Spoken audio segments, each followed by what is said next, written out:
But the thing in the... Yeah, okay, I'm gonna get the... Hi. It's not what it looks like. I was just trying to fix something. Wait, what am I talking? Hi. Hello. Greetings, fellow pals and gals. It's everyone's favorite figure collecting Lobo here. Once again, back. Um, I'm hoping that the issue has been resolved and that you guys can hear me. I really don't know what the heck the problem was. I mean, I'm guessing that maybe some wires probably got crossed, or thankfully the wiring on my microphone that I'm using might be going out. We're good on the sound. Yes, we're good on the sound. That's awesome. Yes, but that actually gives me something to look forward to, because if the wire is indeed going out on my microphone, that means that I will have to get eventually a new one, and of course I can do that, not a problem. You know, heck, I'm tech savvy and I can get that done. But being that you guys are back here, thank you for being so patient with me, and again, I appreciate the constant support. You guys are just breathtakingly awesome for everything, and I appreciate you all. But yes. Being that we are back, I'm going to go ahead and we're going to get into it now. I want to say hello and welcome back for those just joining us. Yes, indeed, stuff happens. Like your guys coming back for more freaking material after they don't even need it. Huh, Kenny? I'm sorry. It was one of those days, you know. But also for those who are going to be watching this as a highlight, welcome. And as you guys know, once again, it's Friday night, and I'm feeling all right despite the turmoil. And of course, for tonight's episode, we will be taking a walk into the world of chimichanga eating anti-heroes, mystic arts, and of course, colored stones that for some reason that people put on shiny golden gloves, heck. But tonight will be all about the MCU. But which section, you ask? Well, we're going to be taking a look at the baddies situation. Now, for those of you guys, I know that baddies means a different thing in slang terms, but I'm talking about the bad guys here. So please, keep your minds out of the gutter, okay? Let me just, oops, oh, put that back on, But, yes, tonight we will be introducing two new figures from the dark side of the universe, meaning, of course, one of them is part of an elite squad who sought to destroy Iron Man, the genius billionaire playboy philanthropist, and the other was supposed to be a technological landmark, but instead turns on his master and became extremely evil. So, first up, I figured, let me just bring it over the screen. Now you guys can't freaking see him, heck. So, yeah.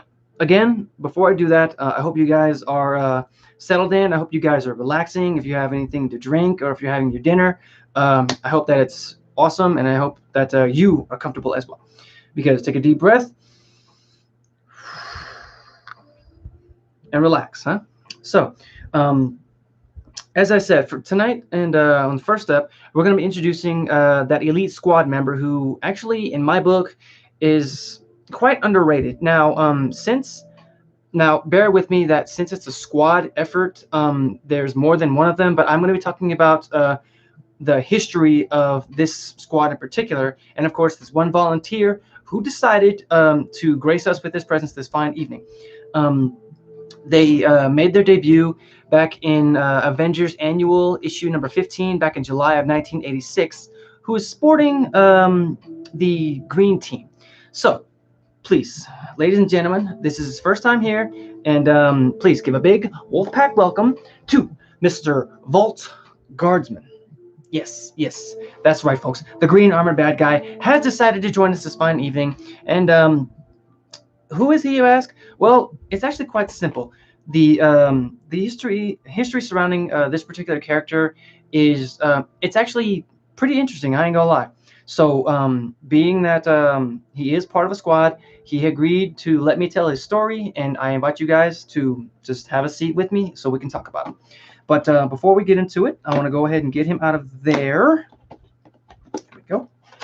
EUT. Now, this is part of the lineup of the Build-A-Figure for the Ursa Major. Yeah. Sorry about the noise. He does come with one weapon accessory, and of course 2 interchangeable hands, of course being the fists, which are very cool. So let me go ahead and give you guys a look at him. There he is, folks. There he is. Now, I know what you're thinking. He kind of looks like a green knockoff version of Iron Man. And there is actually a pretty interesting story, as I said, surrounding this guy. So, before we do that, I need a swig.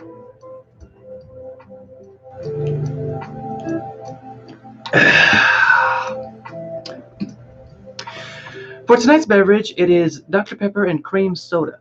Now, for those of you guys who don't really like that stuff, I don't understand it. It's a smooth drink. You know, it goes down smooth. Plus, with the great taste of Dr. Pepper, it's good. Very good. But as I said, he is part of a group of elite pilots from the U.S. military that wear the Guardsman armor that was designed by Tony Stark. Now, the original single suit of Guardsman armor was worn by Tony's closest associate, Kevin O'Brien. Um, Unfortunately, he was killed, and Kevin's brother Michael took up wearing the armor to avenge his brother's death. But he later continued to wear it after becoming the head of security for something called Project Pegasus. Now, Project Pegasus is basically a scientific base used for researching like forms of alternative forms of energy, but also a prison for superpowered individuals. Now, at the time when Justin Hammer took over Stark Industries for the time being, which was under the name of Stain International. I know what you're thinking, Stain. Stain, I'm probably sure that's pretty funny. But he actually produced and sold 41 whole copies of the armor to the U.S. military for their guards who were actually working at the maximum security prisons, or there was one particular. This maximum security prison was known as the Vault. Excuse me. My apologies. One thing about Dr. Pepper, it always comes back up. Much like Sprite, you know? If between the two, Sprite is like right here and this one is like right here, you know, but that's just me. I know.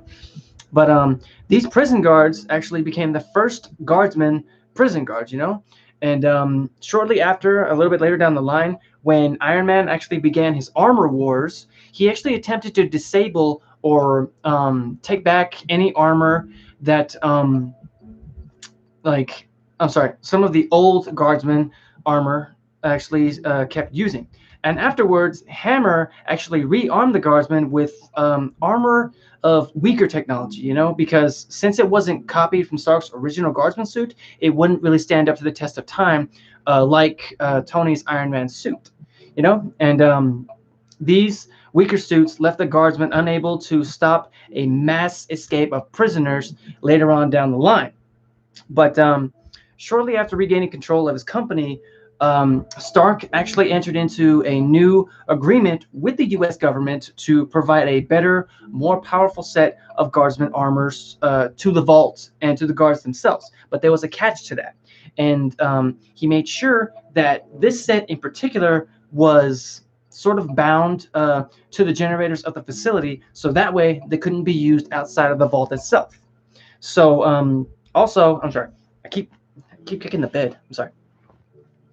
But shortly after closing the Vault, the U.S. government actually they occasionally continued using the guardsmen and but like the guardsman armor, but in like sort of like smaller situations, like minor security and detention matters, of course.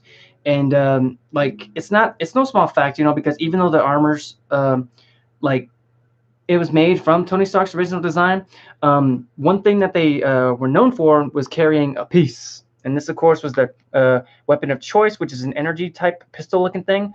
But before sporting this thing, their suits actually came with repulsor rays, you know, and of course it gave them enhanced strength, enhanced agility, and of course during the time radiation shielding, of course, was also a big thing, especially when they went up against like Tony Stark, since they stood to basically destroy him and bring him down, since they felt betrayed by his actions, you know. And I mean, come on, what you guys they basically stole the suits. Why wouldn't he retaliate? You know, when you guys got into it with the armor wars, why wouldn't they retaliate? I mean, heck, I do the same freaking thing. You try to take something from me, I'm saying, man, yeah.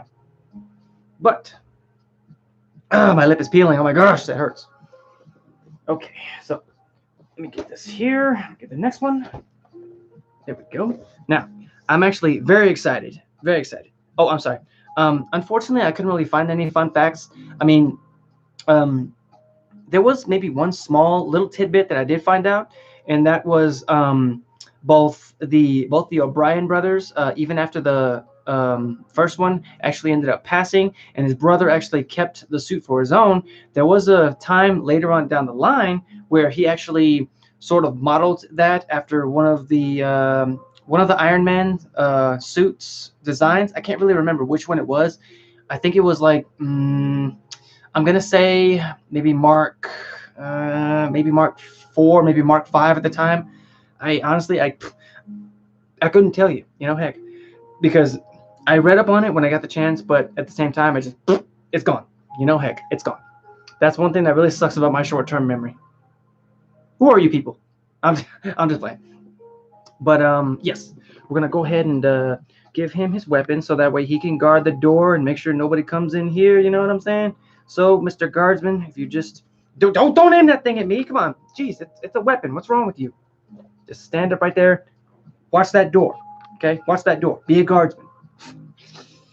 You guys good? Are you comfortable? You good? Because I hope you guys are awesome. I mean, I hope you guys are awesome.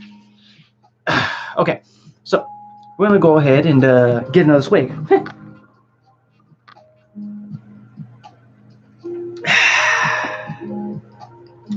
Hold on. Just vibe for a minute. Just vibe for a minute.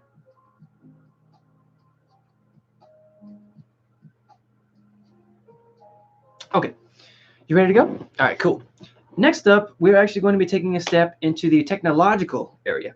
We're going to be introducing another villain who also made his debut as an unnamed character in the Avengers number 54 back in 1986, but made his first full appearance in the Avengers number 55, which was also in 1986. And at the time, he had one goal and one goal only, which was global extinction of the human race. And, well, I'm pretty sure you guys are probably wondering who this technological madman is. Well, there's a catch to that. He's not a man. Oh, no, ladies and gents. Oh, no, oh, no, oh, no. He's not a man. There is no man in charge. No. And, ladies and gents, as I said, this is his first time here. He's not a man. He's Ultron. That's right, folks. The self-aware psycho villain has hacked his way into the team, which I'm not really thankful for him doing so because he got into some personal files, very personal files. But I'm not complaining. I've been hunting him I've been hunting him for a gracious amount of time, and he has graciously allowed me to access his personal files. So if you kindly listen and, just gather around.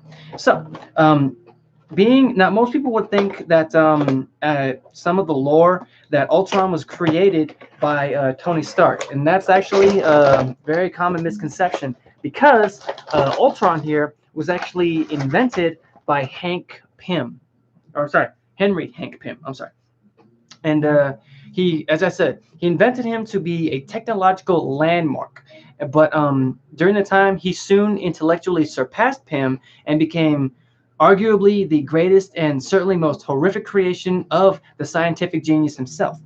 Now, who is he, you ask? As I said, Ultron, he's a criminally insane, like rogue sentient robot dedicated to the conquest and utter extermination of humanity.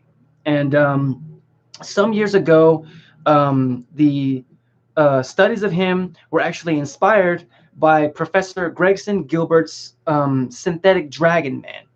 And at the time, Pym began to experiment with artificial intelligence, building a structurally, just sort of crude and just robot, which at the time was basically a torso on tank treads, and had spindly arms, That's not charades. Okay, stop it. And he actually used a copy of his own brain patterns as the basis for this robot's programming. However, the robot also not only inherited Pym's great intellect, but also Pym's inherent mental instability. And only without like sort of human consciousness, if you will. And ultimately, at the time, to Pym's surprise, the robot actually developed an advanced intellect within moments of its activation, and an unexpected capacity for emotion itself. It's true. But before I go any further, I would very much like to get him out of there, because, as I said, this is the comic book version of Ultron.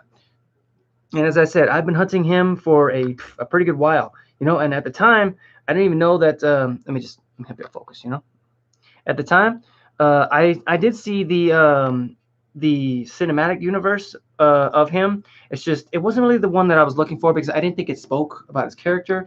But I actually like this one. I like this design a whole lot more. I think it speaks, But yes, I know. I know. I'm sorry. But where was I? Oh yeah, that emotion I was talking about. Most notably, it was actually filled with an irrational just hatred for its father, Pym, and the human race also. And of course, he felt that Pym actually represented that human race, and to him, anyways, And overpowering is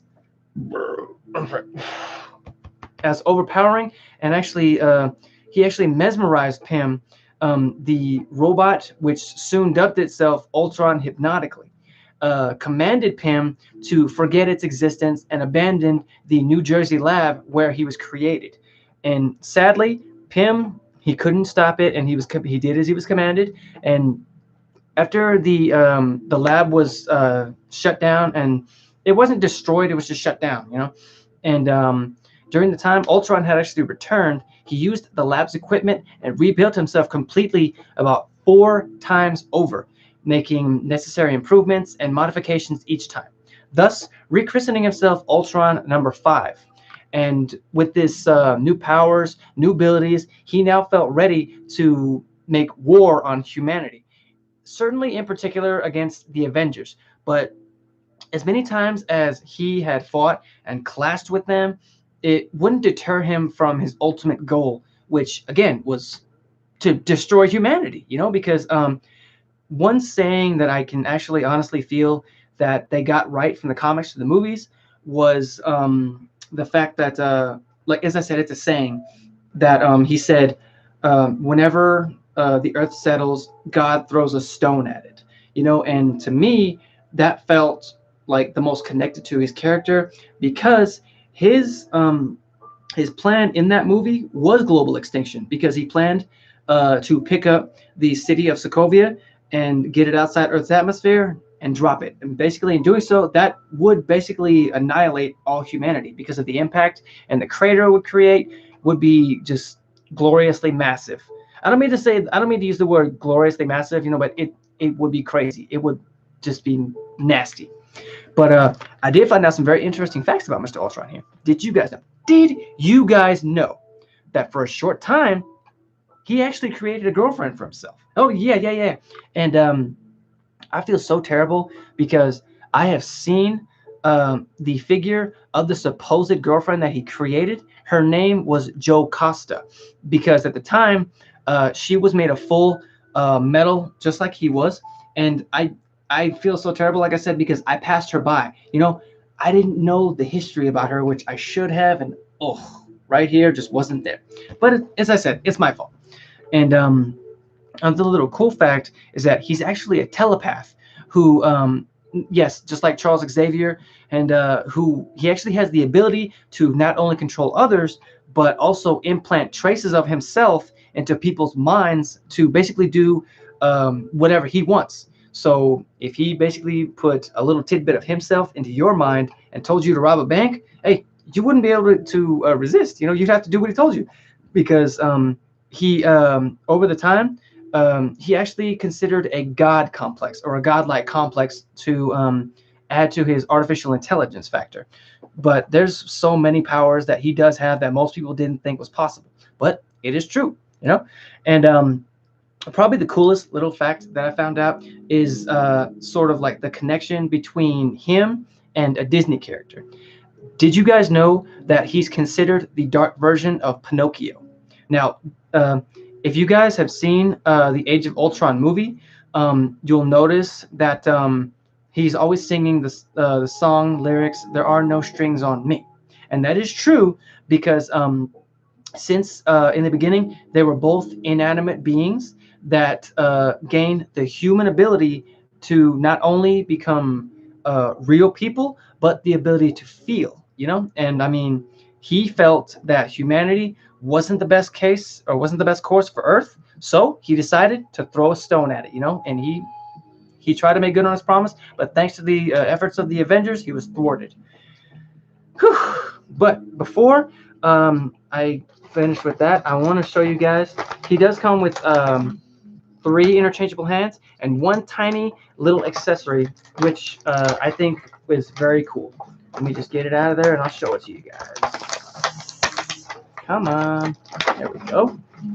Okay, how does this go? Like this or like this? Yeah.